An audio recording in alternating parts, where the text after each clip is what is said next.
I am delighted to be here today, but I just want to refresh a few people's memory. I was first elected to Congress in 1976 in April in a special election, and the biggest bill on docket at that time was the revamping of the IMF. There was a major crisis going on from the breakdown of the Bretton Woods Agreement, and they had to rewrite the laws. They wanted to conform the laws with what they had been doing for 5 years, and that was a major piece of legislation.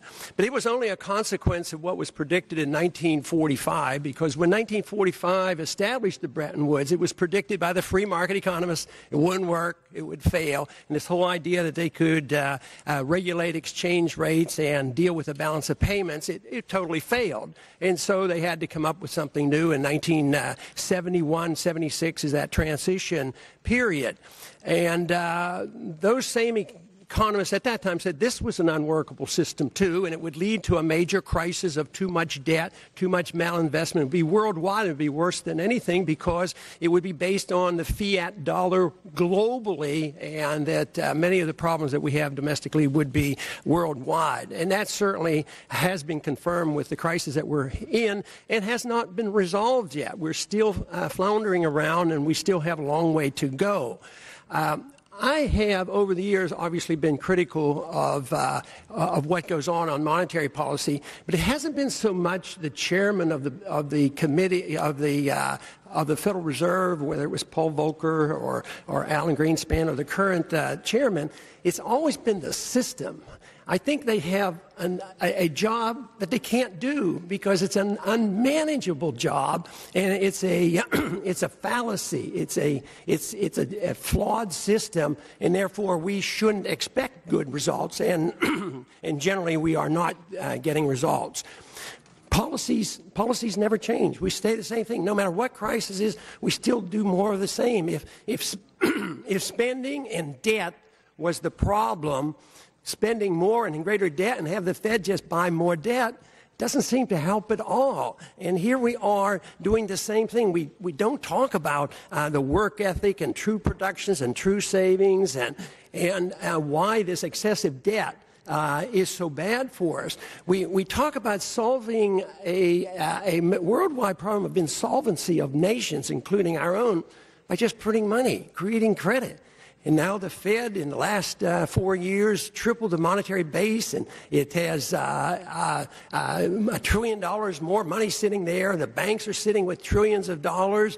And just the creation of money doesn't restore the confidence that is necessary. And until we get to the bottom of this and restore the confidence, I don't think we're going to see economic growth. This whole idea that you have the job of managing money, and we can't even define the dollar. Nobody has a definition of the dollar. It's an impossible task. So I have hoped in the past to try to contribute to the discussion on monetary policy, the business cycle, and why it benefits the rich over the poor.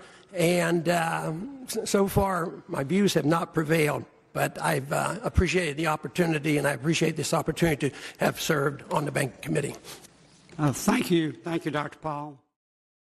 I had a question prepared, but I think I better follow up on the question you asked, Chairman Bernanke, dealing with the audit of the Fed.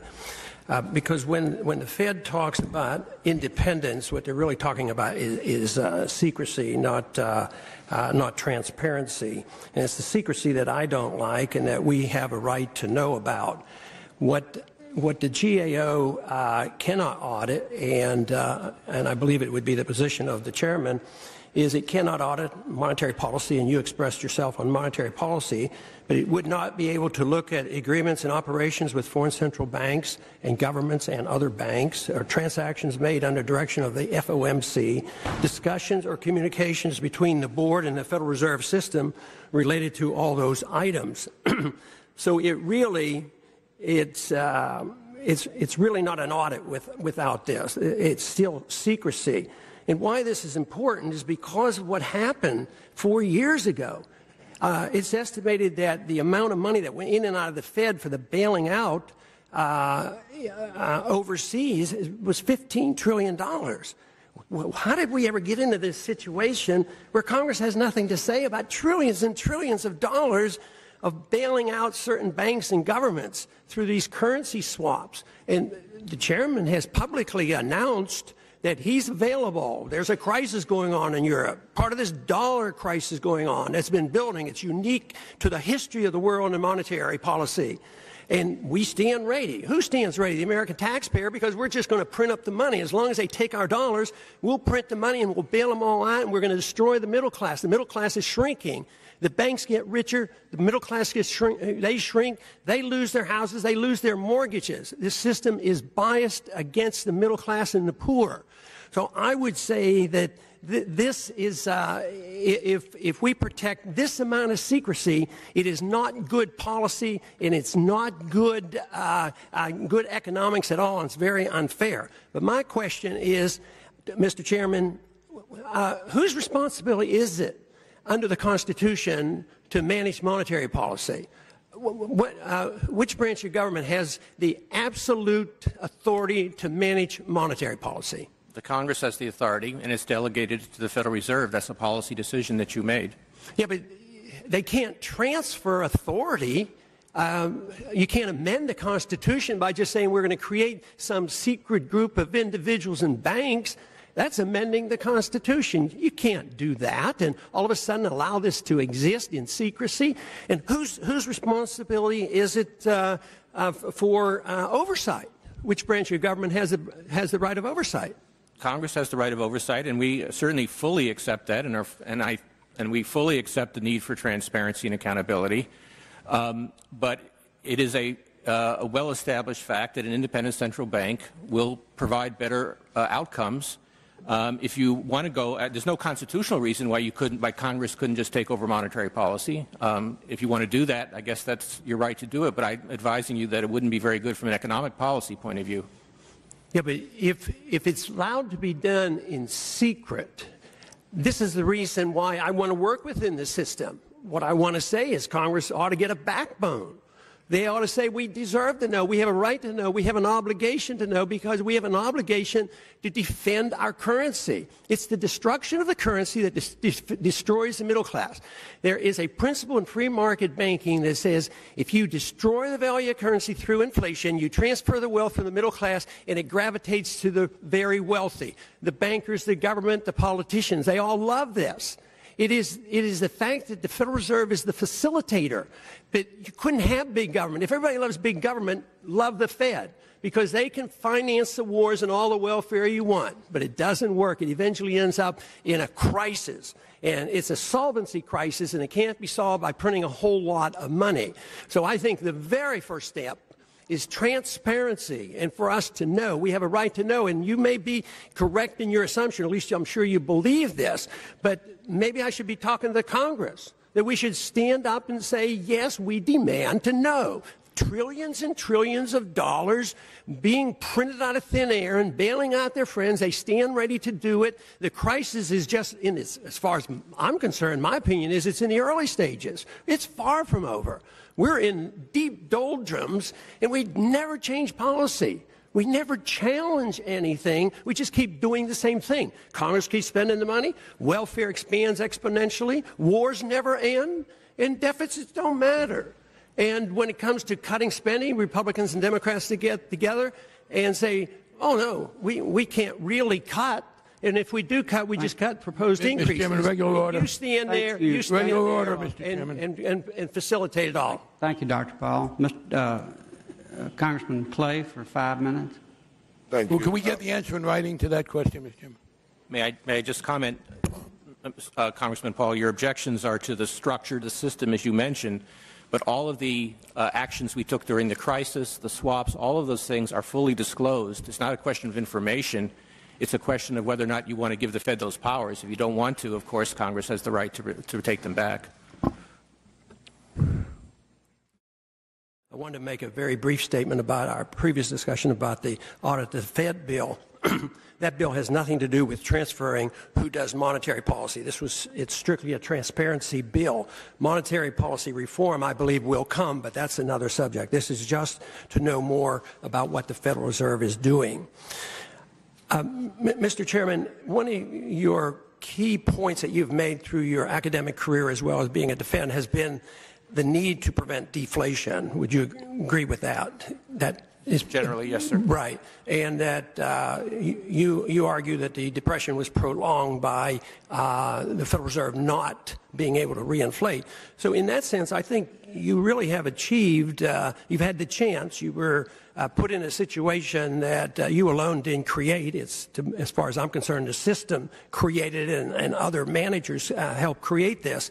And there was this what I see as a natural tendency to deflate and liquidate and clear the market. And under your philosophy, you say, well, we can't allow this to happen. We have to prevent it. And I would say you've done a pretty good job. You know, the monetary base has been tripled. And in the last 12 months, I think M1 has grown about 16%, M2 at over 9%. So it seems to be like a monetary system. The monetary numbers are still growing. But the pricing houses, you know, everybody knows there's a bubble. I like to believe that the free market economists knew about it and predicted it. Others did not. But the prices soared up. Everybody knows there was a bubble, and then they collapsed. When those prices of houses collapse, do you call that deflation? No. Deflation is prices of current goods and services. So inflation doesn't capture house prices. It includes the house or the rental. Okay, and I think one of the problems, even getting a full-fledged discussion out, is sometimes the definition of words about what inflation and deflation means. Because as far as I'm concerned, deflation is when the money supply shrinks, and inflation is when the money supply expands. But just about everybody in the country, especially the financial markets, and the way I think the conventional use of inflation is the CPI. And I think it's, you know, a lousy measurement, because if it's the money supply increase, if prices going down of houses is not deflation, wonder why it is that inflation is measured by the CPI going up rather than the money supply going up. Our argument is that once you distort interest rates and increase the supply of money, you end up with this gross distortion that is demanding some correction. So I've worked on this for years, and we're not going to solve it today. The definitions would be much better if prices of houses going down is not deflation, then because CPI going up shouldn't be inflation. But we've had trouble 5 years. The monetary system, you say, this is not all end to end all. You can't solve every problem with monetary system, monetary policy. We've had this for 5 years, and we're still in a mess. Is there ever a time, let's say we go 5 more years and we have the same problems but much worse, is there ever a time you might say, I have to reassess my philosophy on monetary policy, or do you think it'll be the same no matter what kind of crisis? Can you foresee any kind of problem that we would have that you would reassess your assumptions? I can't conjecture what specifically, but of course, yeah, I'm evidence-based. I look at see what happens and try to draw conclusions from that. Certainly. Well, the definitions, obviously, to me are, you know, very, very important.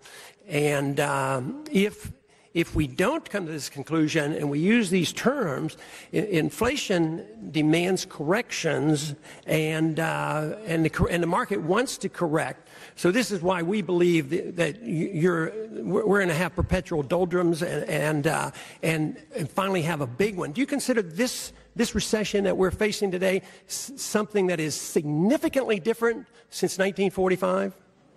Much worse and different in any way? Yes, because of the financial crisis, yes. Thank you. Thank you. Thank you, Dr. Paul. That was a double dose you got.